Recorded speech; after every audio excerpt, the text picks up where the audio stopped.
ಮೇಲೂ ನಾನು ಜೀವಂತವಾಗಿದ್ದೇನೆಂದ್ರೆ ಅದಕ್ಕೆ ಕಾರಣ ನೀನೇ. ಏನೋ ಸರ್ಪ್ರೈಸ್ ಬೇರೆ ಇಟ್ಟಿದ್ದಾಳೆ. ಇದೆರಡು ತಿನ್ಬಿಟ್ಟು ನೀನ್ ಬಿಟ್ಟು ಎಲ್ಲೂ ಹೋಗಲ್ಲ. ಸರ್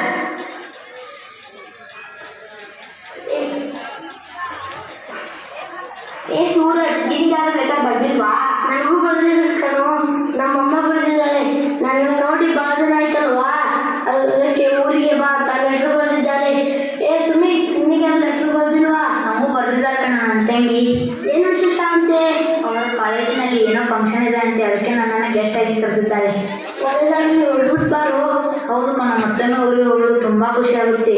ಹೌದು, ಓಯ್ ಪ್ರೀತಮ್, ನಿನಗೆ ಯಾರು ಲೆಟರ್ ಬರ್ದಿಲ್ವಾ? ನನಗೂ ಬರ್ದಿದ್ದಾರೆ ಕಣೋ. ಈ ಸತಿ ಲವ್ ಲೆಟರಾ ಇಲ್ಲ ನ್ಯೂ ಲೆಟರಾ? ಲವ್ ಲೆಟರ್ ಕಣೋ. ಸುಮ್ಮನಿರು. ನಾನು ಕಾಲೇಜಲ್ಲಿ ಇರ್ಬೇಕಾದ್ರೆ ಒಬ್ಬ ಹುಡುಗಿ ನನ್ನನ್ನು ಪ್ರೀತಿಸ್ತಾ ಇದ್ದು, ನಾನು ಅವಳನ್ನ ಪ್ರೀತಿಸ್ತಾ ಇದ್ದೆ. ಆದ್ಮೇಲೆ ನಾನು ಆರ್ಮಿಗೆ ಸೆಲೆಕ್ಟ್ ಆದ್ರೆ ಆದ್ರೂ ಅವಳು ನನ್ನನ್ನ ಪ್ರೀತಿಸ್ತಾ ಇದ್ದಾಳೆ. ಅದರ ಲೆಟರ್ ಕಣೋ. ಈ ಸತ ಊರಿಗೆ ಹೋದ್ಮೇಲೆ ಅವ್ರ ಅಪ್ಪ ಅಮ್ಮನ ಹತ್ರ ಮಾತಾಡ್ತೀನಿ. ಓಯ್ ಮಾರುತಿ, ನಿನ್ಗೆ ಯಾರು ಲೆಟರ್ ಬರ್ದಿಲ್ವಾ? ನನಗೆ ಲೆಟರ್ ಬರ್ತಾರೆ. ನಾನೊಬ್ಬ ಅನಾಥ. ನಾವೆಲ್ಲ ಒಂದೇ ಟೈಮ್ ಮಕ್ಕಳು, ಅಣ್ಣ ತಮ್ಮಂದಿರ ಹಾಗೆ ಇರಬೇಕು. ಬಂದ್ರು. ಸುಶಾ, ನಿನ್ನ ಮದುವೆಯಾಗಿ ಒಂದು ತಿಂಗಳು ಕೂಡ ನಿನ್ನ ಹೆಚ್ಚಿದ್ರೆ ಕಾಲಕ್ಕಾಗಲ್ಲ. ಪಾಪ ಅದೆಷ್ಟು ಬೇಜಾರು ಮಾಡ್ಕೊಂಡಿರ್ತಾರೋ. ಇವಾಗಲಾದರೂ ಒಂದು ತಿಂಗಳು ಹೋಗ್ಬಿಟ್ಟು ಬಾರು. ನೀನ್ ಬೇರೆ ಅಮ್ಮ ನೋಡಿಲ್ಲ, ಬಹಳ ಮಿಸ್ ಮಾಡ್ಕೊತಿದ್ಯಾ ಅಂತ ಹೇಳ್ತಿದ್ಯಾ. ನೀನೊಂದು ತಿಂಗಳಲ್ಲಿ ಮನೆಯಲ್ಲಿ ಆರಾಮಾಗಿ ಹಾಯಾಗಿದ್ದು ಬಿಟ್ಟು ಬಾ. ಸುಶಾಂತ್, ನಮಗೆ ನಮ್ಮ ತಾಯಿ ಸಮಾನನೇ ನಮ್ಮ ದೇಶ ಕಣೋ. ನಮ್ಮ ದೇಶ ಸೇವೆ ನಮ್ಮ ತಾಯಿ ಸೇವೆಯಲ್ಲಿ ಕಾಣ್ತೀವಿ ಕಣೋ. ನೀನು ಹೋಗ್ಬಿಟ್ಟು ಬಾರು. ನೀನು ಬರೋ ತನಕ ನಮ್ಮ ದೇಶ ನಮ್ಮ ಕಣ್ಣಿಗೆ ನೋಡ್ಕೋತೇವು. ಸರಿ, ಬನ್ನಿ ಹೋಗೋಣ. ಹೈ, ಯಾವಾಗ ಬಂದ್ರಿ? ಈಗ ತಾನೇ ಬಂದೆ. ಏನೋ ಸರ್ಪ್ರೈಸ್ ಇದೆ ಅಂತ ಹೇಳಿದ್ಯಾ? ಅದು ರೀ. ಓ, ಅದ ಸರ್ಪ್ರೈಸಾ? ಅಂತೂ ನಮಗೆ ಒಬ್ಬರು ನಮ್ಮ ಮನೆಗೆ ಗೃಹಲಕ್ಷ್ಮಿ ಬರ್ತಿದ್ದಾಳೆ. ಹೆಣ್ಣು ಇಲ್ಲ ಕಣ್ರಿ, ನಮಗೆ ಗಂಡು ಮಗು ಕರಿಯಪ್ಪ ಬರ್ತಾ ಇದ್ದಾನೆ. ಹೆಣ್ಮಗುನೇ ಆಗೋದು. ಅವಳಿಗೆ ಪುಟ್ಟ ಡ್ರೆಸ್ ಹಾಕಿ, ಸ್ವೆಟರ್ ಹಾಕಿ, ಅಮ್ಮಾರಿ ಆಡಿಸಿ ಅವಳನ್ನ ರಾಣಿ ತರ ಮಾಡ್ಕೊತೇನೆ. ಇಲ್ಲ ಕಣ್ರಿ, ನಮಗೆ ಗಂಡು ಮಗುನೇ ಆಗೋದು. ಅವಳಿಗೆ ಪುಟ್ಟ ಸಾಕ್ಸ್ ಹಾಕಿ, ಬೂಟ್ ಹಾಕಿ, ಮಿಲಿಟರಿ ಡ್ರೆಸ್ ಹಾಕಿ ಅವನನ್ನು ವೀರ ಯೋಧನ ಮಾಡ್ತೀನಿ ರೀ. ನಮಗೆ ಹೆಣ್ಮಗುನೇ ಆಗೋದು. ಇಲ್ಲ ಕಣ್ರಿ, ನಮಗೆ ಗಂಡು ಮಗುನೇ ಆಗೋದು. ಇಲ್ಲಿ ಜಗಳ ಮಾಡ್ತಿದ್ದೆ, ನಾನು ಹೊರಟಿರ್ತೀನಿ ನೋಡಿ ಇವಾಗ. ಸರಿ, ನಿಮ್ಮ ಹತ್ರ ಮಾತಾಡಲ್ಲ. ಇಲ್ಲ ಚಿನ್ನ, ಕುತ್ಕೊಂಡು 2 ನಿಮಿಷ ಮಾತಾಡೋಣ ಬಾ.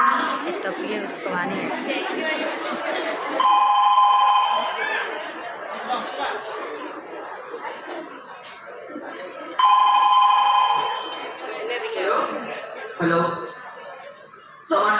Hello, commander Sumesh speaking. Yes sir. Border ಅಲ್ಲಿ ವಾರ್ ಶುರುವಾಗಿದೆ, ನೀವು ಇಮಿಡಿಯೇಟ್ ಆಗಿ ಬರಬೇಕು. Okay sir. ಯಾರು ಇಟ್ಕೊಂಡ್ರಿ? ಶತ್ರು ದೇಶದವರು ನಮ್ಮ ಗಡಿಗಳ ಮನೆ ಮೇಲೆ ಆಕ್ರಮಣ ಮಾಡುತ್ತಿದ್ದಾರೆ. ನಾನೀಗ ಹೋಗಲಿಲ್ಲ ಅಂದ್ರೆ ತುಂಬಾ ಕಷ್ಟ ಆಗುತ್ತೆ. ನನಗೆ ತುಂಬಾ ಭಯ ಆಗ್ತಾ ಇದೆ ರೀ. ಇಲ್ಲ ಕಣೆ, ನನ್ನ ಅವಶ್ಯಕತೆಗೆ ಭಾರತ ಮಾತೆ ಇದೆ. ನಾನೀಗ ಹೋಗ್ಲೇಬೇಕು. ಈಗ ತಾನೇ ಬಂದಿದ್ದೀರಾ, 2 ನಿಮಿಷ ಕೂತ್ಕೊಂಡು ಹೋಗಿಲ್ಲ. ನಿನ್ ಜೊತೆ ನಾನು ಸಾಯೋವರೆಗೂ ಇರ್ತೀನಿ. ನಾನು ಹೋಗ್ಲೇಬೇಕು. ನನಗೆ ತುಂಬಾ ಭಯ ಆಗ್ತಾ ಇದೆ ರೀ. ನೋಡು, ನೀನು ಯೋಧನ ಹೆಂಡತಿ, ಯಾವತ್ತೂ ಅಳಬಾರದು. ಅಳಲ್ಲ ಅಂತ ಭಾಷೆ ಕೊಡು. ಹೋಗಿ ಬರ್ತೀನಿ.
Hello,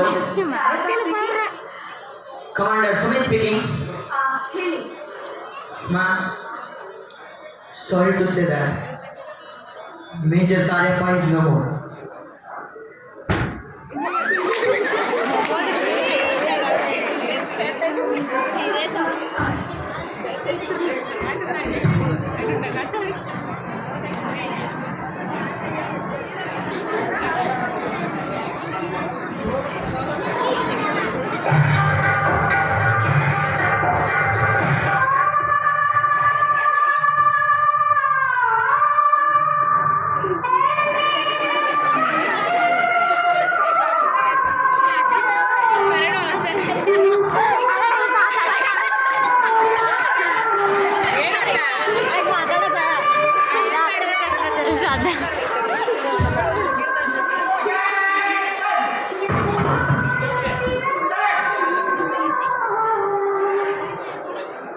ಅಮ್ಮ ಭಾರತ್ ಮಾತೆ, ನನ್ನ ಗಂಡ ಸತ್ತಿಲ್ಲ, ಅವರು ವೀರ ಸ್ವರ್ಗವನ್ನು ಪಡೆದಿದ್ದಾರೆ.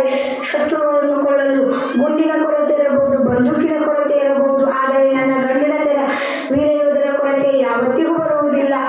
ಅಮ್ಮ ಭಾರತ್ ಮಾತೆ, ನನ್ನ ಗಂಡ ಸತ್ತರೂ ಪರವಾಗಿಲ್ಲ, ಆದರೆ ಇನ್ನೊಬ್ಬ ವೀರ ಯೋಧ ನನ್ನ ಹೊಟ್ಟೆಯಲ್ಲಿ ಬೆಳೆಯುತ್ತಿದ್ದಾನೆ. ಮುಂದೊಂದು ದಿನ ಅವನು ನಿನ್ನ ಸೇವೆಗೆ ಬಂದೇ ಬರ್ತಾನೆ. ಜೈ ಹಿಂದ್.